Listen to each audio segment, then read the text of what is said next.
So, welcome back. We're going to be reading chapter 6, but I just wanted to say a few words about chapter 5 before I do so. So, in the last chapter, we had Utterson go to visit Dr. Jekyll and find him looking quite ill. He is given a letter that Dr. Jekyll tells Utterson has been hand delivered, and he burnt the envelope with no postmark. However, when Utterson asks Paul about this, it seems that Dr. Jekyll's lying because Paul does not report of anything being delivered.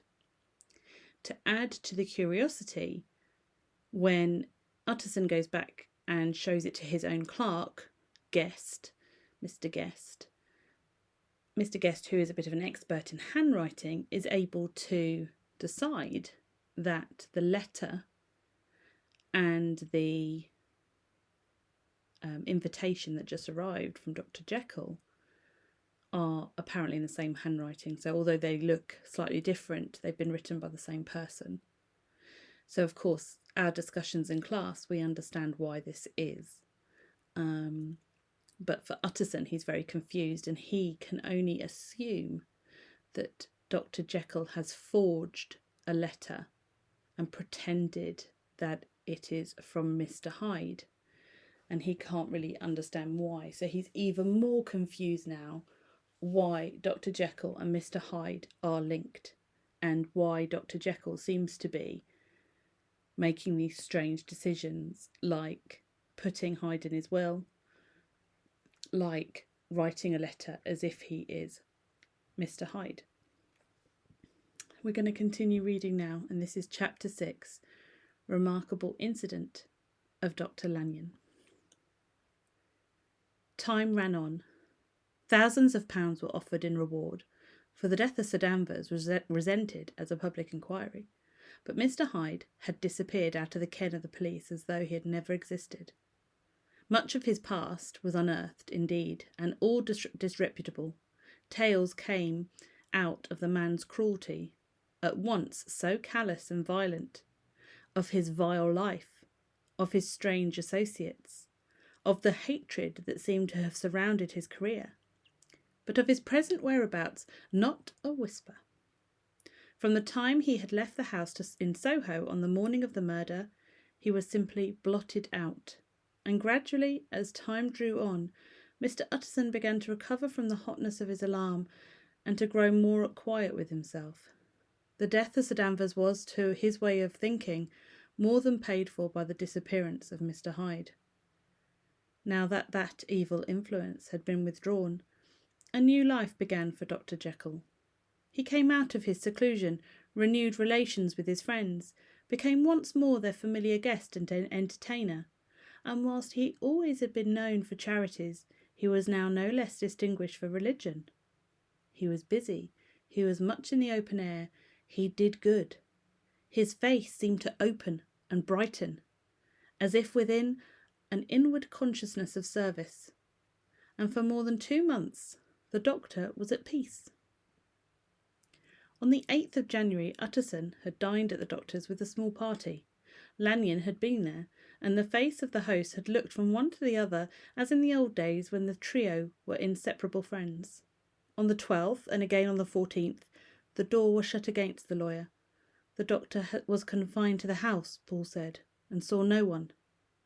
On the 15th, he tried again, and was again refused, and having now been used for the last 2 months to see his friend almost daily, he found his return to solitude to weigh upon his spirits. The 5th night he had in guests to dine with him, and the 6th he betook himself to Dr. Lanyon's. There, at least, he was not denied admittance, but when he came in he was shocked at the change which had taken place in the doctor's appearance. He had his death warrant written legibly upon his face. The rosy man had grown pale. His flesh had fallen away. He was visibly balder and older, and yet it was not so much these tokens of a swift physical decay that arrested the lawyer's notice, as a look in the eye and a quality of the manner that seemed to testify to some deep-seated terror of the mind. It was unlikely that the doctor should fear death, and yet that was what Utterson was tempted to suspect. Yes, he thought, he is a doctor, he must know his own state, and that his days are counted, and the knowledge is more than he can bear. And yet when Utterson remarked on his ill looks, it was with an air of great firmness that Lanyon declared himself a doomed man. "I have had a shock," he said, "and I shall never recover. It is a question of weeks. Well, life has been pleasant. I liked it, yes, sir, I used to like it. I sometimes think if we know all, we should be glad to get away." "Jekyll is ill too," observed Utterson. "Have you seen him?" But Lanyon's face changed, and he held up a trembling hand.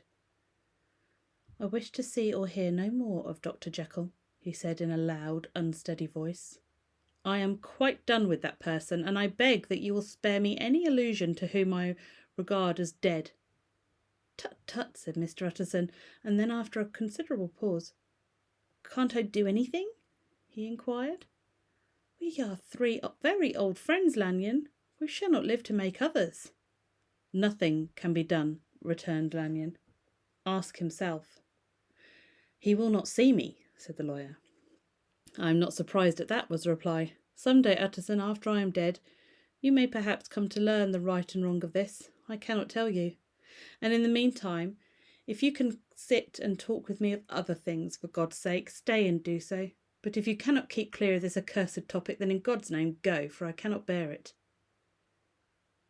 As soon as he got home, Utterson sat down and wrote to Jekyll, complaining of his exclusion from the house and asking the cause of this unhappy break with Lanyon, and the next day brought him a long answer, often very pathetically worded and sometimes darkly mysterious in drift.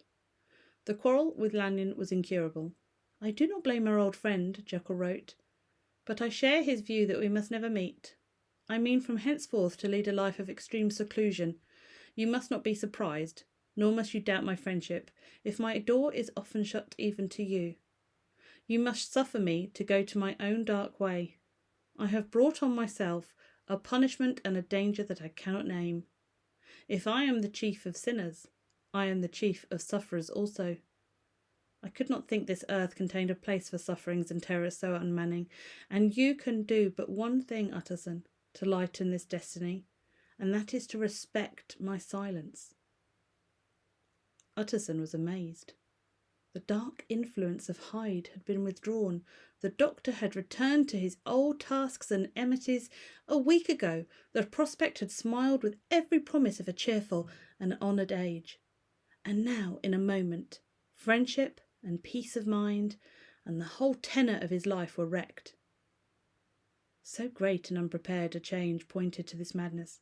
But in view of Lanyon's manner and words, there must lie for it some deeper ground. A week afterwards, Dr. Lanyon took to his bed, and in something less than a fortnight he was dead. That night, after the funeral, at which he had been sadly affected, Utterson locked the door of his business room, and sitting there by the light of a melancholy candle, drew out and set before him an envelope addressed by the hand and sealed with the seal of his dead friend.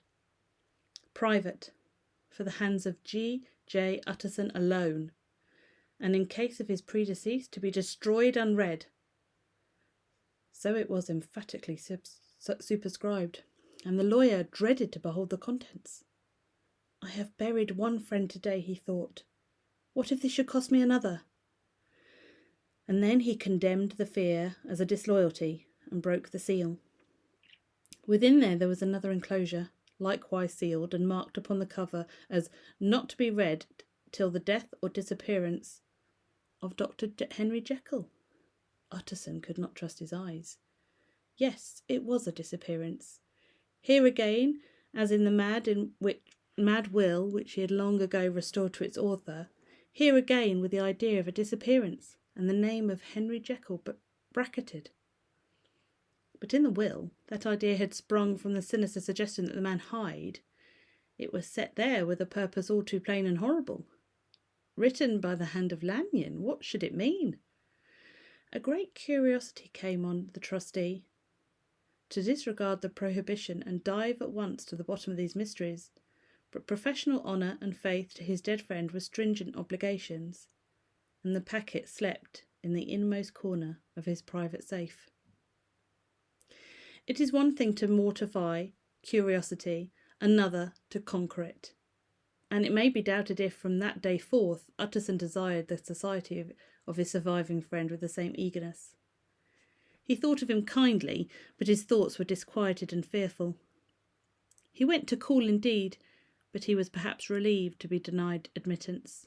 Perhaps in his heart he preferred to speak with Poole upon the doorstep, and surrounded by the air and sounds of the open city, rather than to be admitted into that house of voluntary bondage, and to sit and speak with its inscrutable recluse. Poole had, indeed, no very pleasant news to communicate. The doctor, it appeared, now more than ever, confined himself to the cabinet over the laboratory, where he would sometimes even sleep, where he was out of spirits. He had grown very silent. He did not read. It seemed as if he had something on his mind. Utterson became so used to the unvarying character of these reports that he fell off little by little in the frequency of his visits.